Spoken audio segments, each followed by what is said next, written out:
Good morning everyone. I am Sonam, Assistant Professor in RPIIT Medical and Technical Campus. So today I am discuss the second stage of this shock, progressive stage. In my previous slide, I was discussed about the first stage, compensatory stage, and now we are proceed on second stage, is progressive stage of shock. In this second stage of shock, the mechanism that regulate blood pressure can no longer compensate and the mean arterial pressure falls below normal limit. इसमें क्या होता है second stage में, जो हमारे blood pressure mechanism होते हैं हमारे ब्लड प्रेशर को मेंटेन करते हैं, वो लॉन्गर कंपेंसेट नहीं कर पाते, जिससे हमारा जो आर्टेरियल प्रेशर होता है वो नॉर्मल लिमिट से नीचे आ जाता है. Patients are clinically hypotensive, systolic blood pressure less than 90 mmHg or a decrease in systolic blood pressure of 40 mm of Hg from baseline. इसमें क्या होता है, जो पेशेंट होता है वो हाइपोटेंसिव मीन्स उसका बीपी कम हो जाता है, हाइपोटेंसिव स्टेट में चला जाता है. उसका जो सिस्टोलिक बीपी 90 था वो एकदम से 40 पे फॉल कर जाता है, बेसलाइन पे पहुंच जाता है. Pathophysiology of second stage of shock is decrease cardiac output. जो कार्डियक आउटपुट होगा वो डिक्रीज हो जाएगा. टिश्यू हाइपोप्रोफ्यूजन कम हो जाएगी. Cell switch from aerobic to anaerobic metabolism में चेंज हो जाएंगे. Lactic acid production, lactic acid की प्रोडक्शन होनी शुरू हो जाएगी. Cell function ceases and swells, cells का अपना फंक्शन कम कर देगी और उसमें स्वेलिंग प्रोड्यूस हो जाएगी. Membrane become more permeable. Electrolyte and fluid seeps in and out of the cell. Sodium build up and potassium leak out. Damage of mitochondria, क्योंकि sodium उसमें ज्यादा बनेगा और पोटाशियम लीक आउट होनी शुरू होगी, तो उसकी वजह से क्या होगी, जो सेल्स का माइटोकॉन्ड्रिया वो डैमेज हो जाएगा. अगर माइटोकॉन्ड्रिया डैमेज होगा तो सेल की डेथ हो जाएगी. Clinical manifestations of second stage of shock, respiratory effect. Respiratory effect में क्या क्या आएगा, subsequent decompensation of the lung increase, rapid and swallowing, respiratory तेज होनी शुरू हो जाएगी. Crackles present होंगे. Decreased pulmonary blood flow, हमारा जो पल्मोनरी है उसका ब्लड फ्लो कम हो जाएगा, जिसकी वजह से आर्टीरियल जो ऑक्सीजन लेवल है वो डिक्रीज होगा और कार्बन डाइऑक्साइड लेवल इंक्रीज हो जाएगा.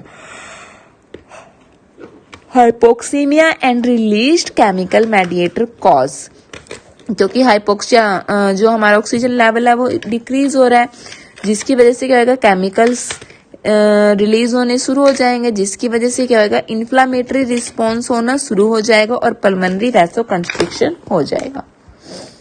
Pulmonary capillary hypoperfusion, pulmonary capillary begin to leak, क्योंकि पल्मोनरी कैपिलरीज का हाइप्रोफ्यूजन होगा, तो जिसकी वजह से क्या है, वहां पे लीकेज होनी शुरू हो जाएगी. कॉजिंग पल्मोनरी एडिमा, क्योंकि लीकेज होएगी तो जो पल्मोनरी है हमारी उनमें पानी भरना, एडिमा पानी भरना शुरू हो जाएगा. एंड एडिशनल एलोवुलर कोलैप्स, और जो हमारे लंग के एलोवुलर है वो कोलैप्स हो जाएंगे. एक्यूट लंग इंजरी होगी. Acute respiratory distress syndrome produce हो जाएगा, क्योंकि हमारे जो लंग्स है वो कोलैप्स हो गए. Second is cardiovascular effect. Cardiovascular aspect में क्या आएगा, dysarrhythmia and ischaemia. Rapid heart rate, जो हार्ट रेट है वो इंक्रीज हो जाएगी. जो पेशेंट है may complain of chest pain and even suffer a MI, myocardial infarction से भी सफर हो सकता है, क्योंकि उसको चेस्ट पेन हो रहा है. जो कार्डियक एंजाइम होंगे वो इंक्रीज होने शुरू हो जाएंगे. Impair the heart ability to pump the blood. जो हार्ट हमारे ब्लड को पंप करता था, उसका अरोटा पंप करता था, हार्ट का रोटा, वो क्या होगा, इम्पेयर हो जाएगा, प्रॉपर वे से काम नहीं करेगा, जिसकी वजह से क्या होगा, B type natriuretic peptide BNP short form में इंक्रीज हो जाएंगे, जिसकी वजह से क्या होगा, over distension of the ventricle. Third is neurological effect. Neurological effect में क्या आएगा, change in mental status aka with decreased cerebral perfusion and hypoxia, क्योंकि हमें क्या है सेरेब्रल परफ्यूजन हो रहा है एंड हाइपोक्सिया हो रहा है। तो नॉर्मली बात है, हमारे माइंड को जो प्रॉपर वे से ऑक्सीजन नहीं मिलेगी, प्रॉपर वे से उसको ब्लड सप्लाई नहीं मिल रहा, तो हमारा मेंटल स्टेटस चेंज होना शुरू हो जाएगा। एजिटेशन होगी, कंफ्यूजन होगी, कंफ्यूज रहेंगे, लिथार्जी थकान फील होगी एंड कई बार हम अपनी कॉन्शियसनेस भी लॉस कर सकते हैं।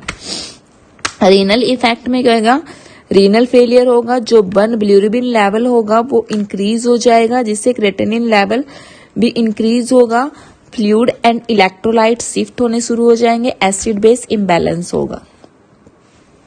हैप्टिक इफेक्ट में क्या आएगा,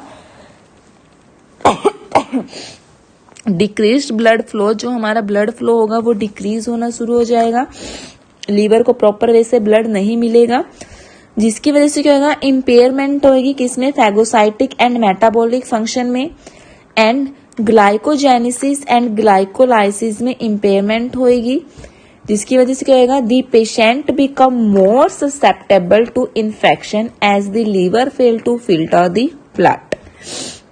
क्योंकि हमारा लीवर क्या है, हमारे ब्लड को फिल्टर नहीं कर पा रहा है, तो पेशेंट को क्या है, इन्फेक्शन कैच करने के चांसेस ज्यादा हो जाएंगे, जिसकी वजह से उसके रीनल में बिलिरुबिन लेवल इंक्रीज हो जाएगा, जो उसके अगर उसके लीवर में बिलिरुबिन लेवल इंक्रीज हो रहा है तो उसको जॉन्डिस होगा एंड लीवर एंजाइम एलिवेट हो जाएंगे। नेक्स्ट हमारा आता है जीआई इफेक्ट। जीआई पे क्या इफेक्ट डालेगा, स्ट्रेस होएंगी, जीआई में अल्सर होनी शुरू हो जाएंगी, अगर अल्सर हो रही है तो वहां पे जीआई गैस्ट्रोइंटेस्टाइनल ब्लीडिंग के चांसेस इंक्रीज हो जाएंगे, अगर हमारी गैस्ट्रोइंटेस्टाइनल अंतों में ब्लीडिंग हो रही है तो उसकी वजह से क्या होगा, डायरिया, ब्लडी डायरिया और नेक्रोसिस ऑफ द म्यूकोजा हो जाएगा। इश्यमिया के कारण क्या होता है, increase bacterial toxins which result in cardiac depression होगा, वैसोडायलेटेशन होगा, इंटेंस इन्फ्लामेटरी रिस्पॉन्स होगा एंड बायोकेमिकल मेडिएटर्स एक्टिवेट हो जाएंगे। हाइपोमेटोलॉजिकल इफेक्ट में क्या आएगा, हाइपोटेंशन, बीपी कम होगा, sluggish blood flow, coagulation system imbalance होएगा, DIC occur and complaints of shock, bruises and bleeding and prolonged coagulation time. Thank you for watching.